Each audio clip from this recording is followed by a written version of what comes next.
Yo, what's up, everyone? So, before we actually get started, I just me and Lisa wanna do a disclaimer and say that this will be the last part to reading the internet's scariest horror stories. I decided to make it the final part because I haven't been sleeping well because I shit my pants. You know what I mean? I'm scared.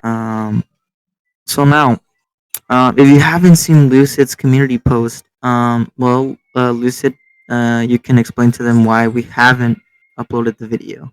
Go ahead. Okay, so the reason why I have set up that community post is because of a bunch of bugs on my PC. When I try to open up Discord, trying to record a video on that day, it just completely won't even actually open up Discord.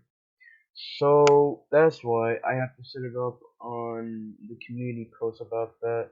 And I've seen some of your comments, guys. You really seem disappointed, but do not worry. When we're getting this video done right away. You know what I mean? Well, as we're watching this, I'm gonna be editing the whole entire video and stuff like that. But yeah, that's all I gotta say. And also, I appreciate you guys for the love and support out there. Really means a lot. Yeah, guys. So I also I wanted to say as well that we'll probably the me and Lucy mainly Lucy because this is his channel, no doubt. But if you guys don't see any videos or posts or whatever, it's because full disclaimer, uh we're gonna be busy with school, so there's a big chance that there's not gonna be any videos. But however, the summer is coming, so you'll probably expect a lot of videos coming out. Just remember to be prepared for them. But yeah.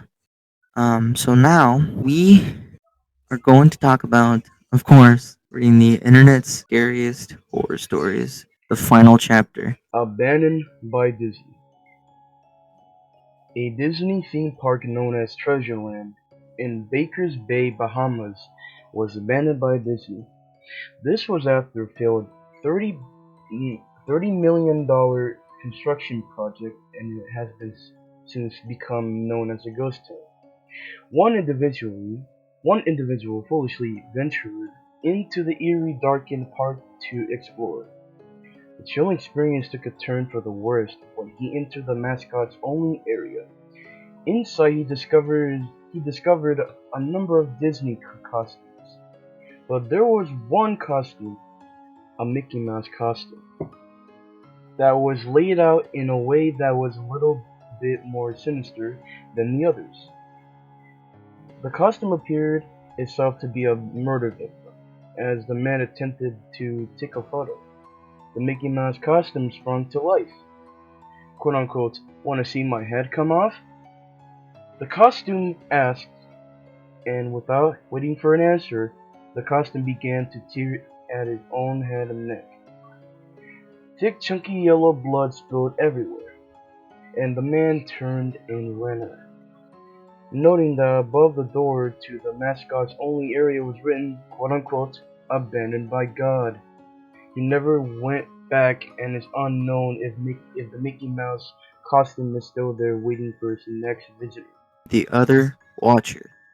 Or this story, as some of you may know, is called White with Red. There was once a man who checked into a hotel for a few nights. After getting his key from the woman at the front desk, she mentioned that he'll be passing a room with no number and that he should not try to enter the room or even look inside. By the second night, the man was so eager and intrigued that he decided to look through the keyhole of the room. What he found was a very pale woman in an empty room standing in the corner. That night, he returned to his room, but on the third night, he decided to look through the keyhole again. But this time, all he saw was the color red. Nothing else, just a constant deep shade of red. A rather, really pure red. He then returned to the front desk where the woman asked if he had looked through the keyhole. The man has admitted that he did, and the woman signed, saying that many, many years ago, a man murdered his wife in that very room, and that her ghost now haunts it. The ghost is said to be very pale, except for her blood red eyes. Warning, before watching the following video, it is very disturbing and morbid. If you don't feel brave enough, skip this part of the video. Username 666. This details a story about a rumor that if you keep clicking the refresh bar on the YouTube homepage 666 times, this will happen.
Honora Petrova.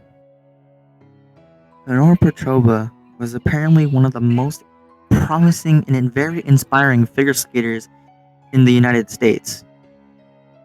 That was until one day she came across the Wikipedia page that was made in her name.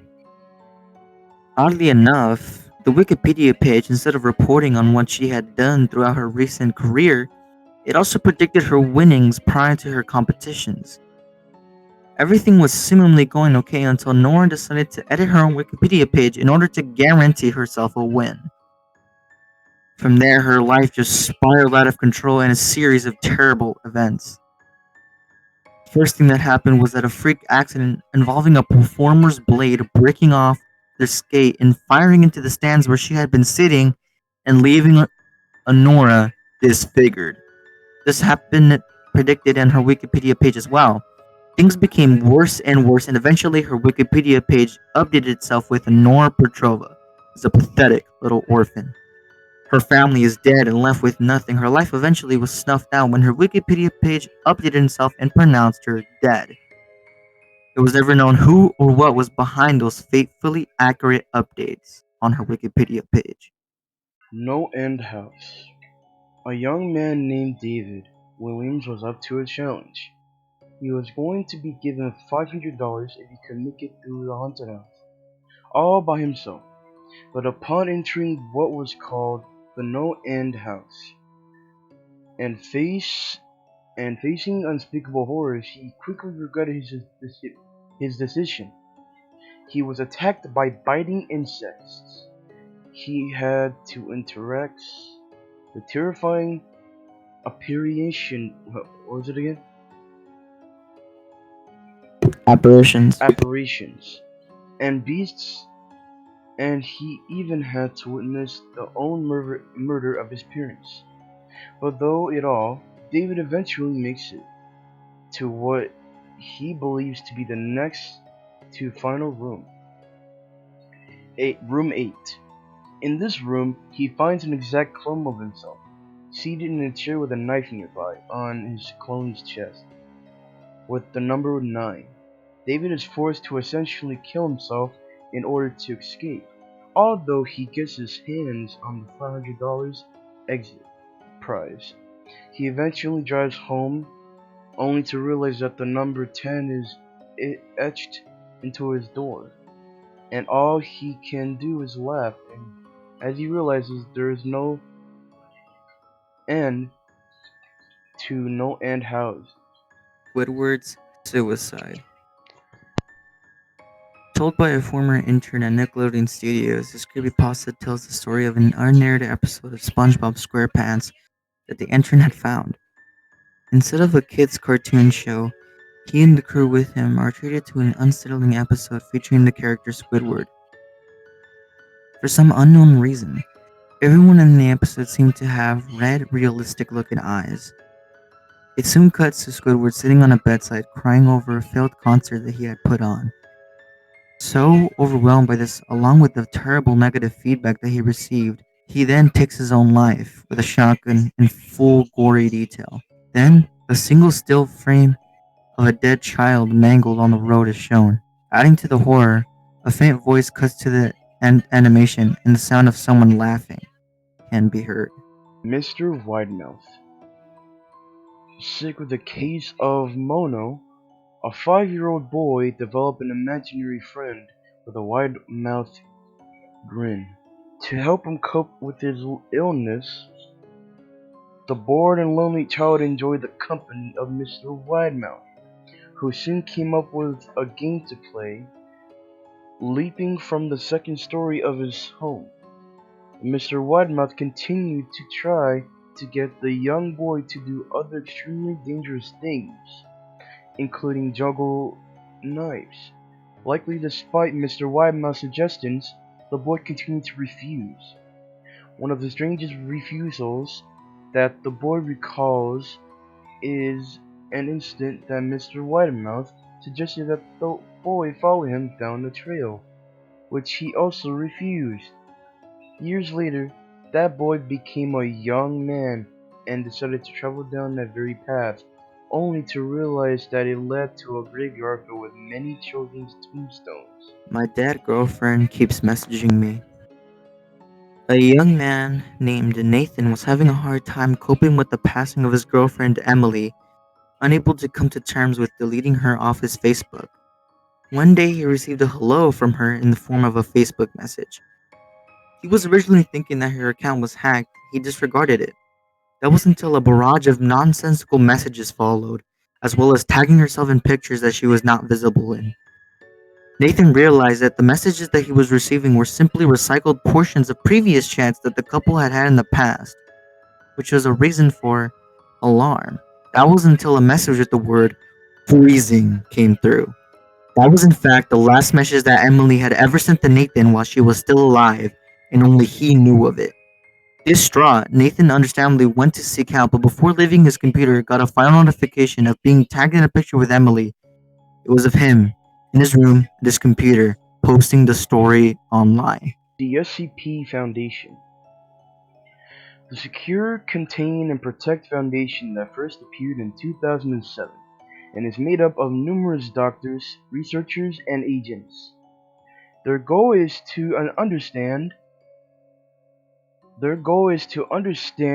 and catalog abnormal creatures and objects known as SCPs. The SCP website describes the discovery of how many disturbing creatures, including one creature known as the SCP-173, or the Sculpture. It's like a statue-like creature that has a bloody face and short limbs that must be constantly observed, or it will immediately kill its victim by breaking its neck as soon as eye contact is broken. There are several articles and videos on the internet about the SCP and its creatures, including the Sculpture. Only see them at your own risk. Wake up. In the past, it's been reported that some victims of torture during the act would retreat into a fantasy world from which they could not wake up. In this catonic state, the victim lived in a world just like the normal one, except they weren't being tortured. The only way that they realized that they needed to wake up was a note that they found in their fantasy world. It would tell them about their condition and tell them to wake up. Even then, it would often take months until they were ready to discard their fantasy world and wake up. Alright, guys. Nice. So that was the end of the final chapter. I really hope you enjoyed. And remember, if you guys want to see more horror or scary related topics, just know that this series will end with this last video. But if you want to see more horror stuff, you could just mention them in the comments if you want me, Lucid, to talk about disturbing media and or react to horror videos. I don't know. You could choose. You decide. You guys are the ones that are choosing our fate. Anyways, guys, I hope you're having a good day, good afternoon, or good night. And yeah, Lucid, you can do the outro. Alright, so before I end off the video, I do want to say if you guys want to enter my giveaway,